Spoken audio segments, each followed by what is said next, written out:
नमस्कार मंडळी। तर आजच्या व्हिडिओमध्ये आपण अतिशय औषधी गुणधर्म असलेली शेवग्याच्या पाल्याची चटणी बघणार आहोत। तर याआधी मी तुमच्यासोबत शेवग्याच्या पाल्याची भाजीची रेसिपी सुद्धा शेअर केली होती। जर की तुम्ही त्याचा व्हिडिओ अजूनही बघितला नसेल तर त्याची लिंक सुद्धा मी डिस्क्रिप्शन मध्ये दिलेली आहे, तिथे जाऊन नक्की चेक करा। तर मंडळी, हा आहे शेवग्याचा पाला।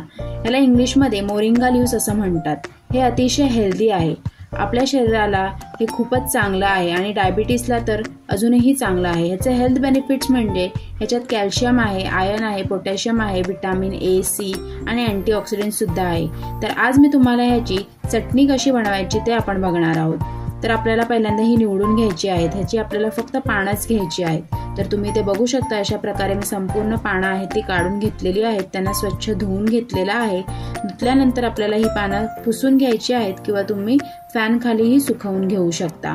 त्यानंतर आपल्याला चटणी बनवण्यासाठी एका कढईमध्ये 1 टेबलस्पून तेलामध्ये तुमच्या आवडीनुसार तुम्ही ते मिरचीचा वापर करू शकता। तर इथे मी 4 हिरव्या मिरच्या घेतलेल्या आहेत, 7 ते 8 कढीपत्त्याची पानं घ्यायची आहेत, थोडीशी कोथिंबीर घ्यायची आहे आणि आपल्याला हे मीडियम गॅसवर छान मस्त असं कुरकुरीत होईपर्यंत परतून घ्यायचं आहे।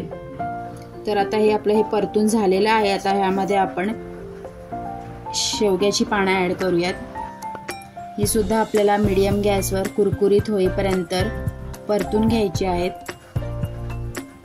एक 7 ते 8 मिनिटांनंतर छान पानं आहेत ती कुरकुरीत होतात। मीडियम गॅसवरतीच आपल्याला मिक्स करत राहायचं आहे।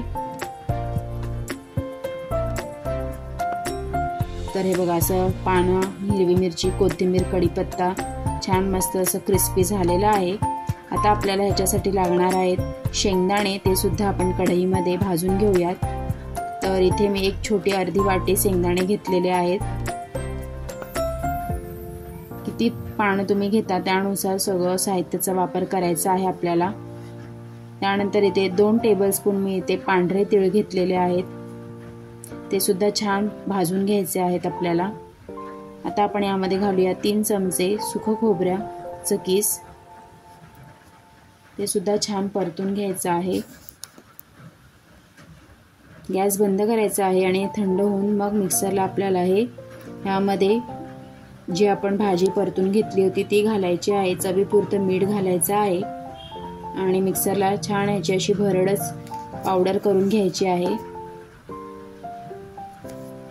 आता हे आपण मिक्सरच्या भांड्यामध्ये काढून घेतलेलं आहे, हे वाटून घ्यायचं आहे आता आपल्याला। तर तुम्ही ते बघू शकता, अशा प्रकारे मी वाटून घेतलेली आहे। तर ही चटणी आहे, तुम्ही 10 ते 15 दिवस हवाबंद बरणीमध्ये ठेवून जेव्हा पाहिजे तेव्हा तुम्ही ही चटणी बनवून खाऊ शकता। तर मस्त आपली ही औषधी गुणधर्म असलेली शेवग्याच्या पाल्याची चटणी तयार आहे, तुम्ही ते बघू शकता।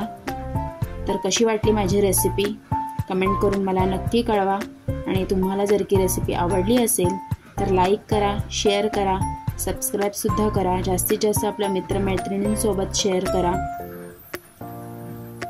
चला तर पुन्हा भेटूया अशाच एका नवीन रेसिपी व्हिडिओ सोबत। तोपर्यंत बाय बाय, टेक केअर।